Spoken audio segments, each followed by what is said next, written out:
Bakit hindi ka pumasok sa loob at maghintay?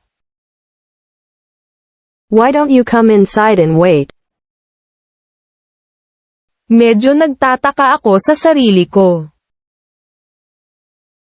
I am a bit surprised myself. Nakatira ako malapit sa bahay niya, pero bihira ko siyang makita.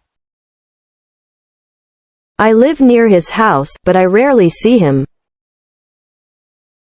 Tumalon ang aso sa hadlang. The dog jumped over the hurdle. Wala silang magagawa kung wala ang suporta ko. They can't do anything without my support. Maaari kang maglaro sa labas pagkatapos ng iyong pag-aaral. You